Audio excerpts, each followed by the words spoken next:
آمنت بالله صدق الله العظيم وصدق رسوله النبي الكريم الأمين إن الله وملائكته يصلون على النبي يا أيها الذين آمنوا صلوا عليه وسلموا تسليما اللهم صل على سيدنا محمد وعلى آل سيدنا محمد وبارك وسلم آواز بلند درود پاک پڑھی الصلاۃ والسلام علیک یا سیدی یا رسول اللہ وعلی آلک واصحابک یا سیدی یا حبیب اللہ الصلاۃ والسلام علیک یا سیدی یا نور اللہ وعلی آلک واصحابک یا سیدی یا رحمت للعالمین۔ اسے حمد جس نے تجھ کو سراپا کرم بنایا، ہمیں بھیک مانگنے کو تیرا آستہ بتایا۔ حمد و صلات کے بعد عزت و تکریم کے لائق بزرگوں، عزیز ساتھیوں، ماہ رمضان مبارک کا دوسرا عشرہ مغفرت شروع ہو چکا ہے، اور رمضان مبارک کے دوسرے جمعہ میں اور آپ اللہ رب العزت کے گھر میں حاضر ہیں وعدہ کے مطابق، کیونکہ پچھلے جمعے ہم نے روزہ کے مسائل کو سیکھا سکھایا۔ اس جمعہ جو وعدہ تھا کہ انشاءاللہ ہم نماز کے مسائل کے حوالے سے گفتگو کریں گے، اس وعدے کو پورا کرتے ہوئے انہی مسائل کے ساتھ میں آپ کے سامنے حاضر خدمت ہوں، اور انہی مسائل کے حوالے سے ہماری گفتگو جاری و ساری رہے گی۔ دعا کریں اللہ رب العزت ہمیں حق سچ بیان کرنے، اس کو سمجھنے، اس پہ عمل کرنے، دوسروں تک پہنچانے کی ہمت و توفیق عطا فرمائے۔ نماز ایک اہم ترین فریضہ ہے جو بالغ ہونے کے بعد ہر مرد و عورت پہ لازم ہے، اور اس نماز کے بارے میں بڑا سخت حساب و کتاب ہے۔ کریم آقا علیہ السلام نے ہمیں اس بات کے بارے میں خبر دی ہے کہ بروز قیامت جس کے بارے سب سے پہلے سوال کیا جائے گا وہ نماز کے بارے میں پوچھا جائے گا۔ پھر نماز اہم ترین بندگی جسے بتایا گیا کہ یہ مومن کی معراج ہے۔ بندہ نماز میں کھڑا ہو کے مالک کو دیکھتا ہے، اتنا خیال بنا لے، اگر یہ نہیں بنتا تو کم از کم یہ بنا لے کہ مالک اسے دیکھ رہا ہے۔ اس کے ذمن میں جاتے چلے جائیں گے، آیات مبارکہ ہیں، احادیث مبارکہ ہیں، ایک ایک کو بیان کریں گے تو بات بڑی آگے چلی جائے گی اور ہم مسائل کی طرف سے رہ جائیں گے۔ خیر، ساری چیزوں کو چھوڑتے ہوئے ہم مسائل کی طرف بڑھتے ہیں۔ نماز پڑھنے سے پہلے کچھ چیزیں لازم ہیں جنہیں شرائط نماز کہا جاتا ہے۔ نماز شروع کرنے سے پہلے اگر ان چیزوں میں سے کوئی ایک چیز بھی مکمل نہیں ہے تو آپ کی نماز سرے سے شروع ہی نہیں ہے۔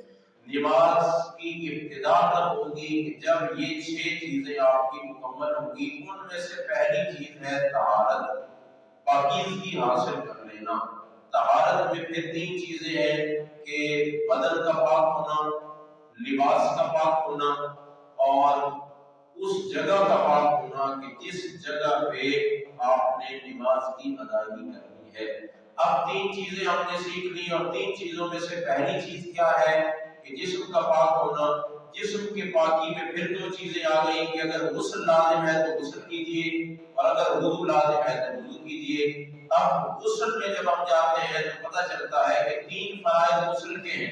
بعض ائمہ فقہا نے اس میں تعداد زیادہ بھی کی ہے اور ہر اس چیز کو بیان کیا ہے۔ سیدھا سا مسئلہ سمجھیے، سارے جسم کے اوپر پانی کو بہانا اس طریقے سے کہ بال برابر جگہ خشک نہ رہے، یہ لازم ہے۔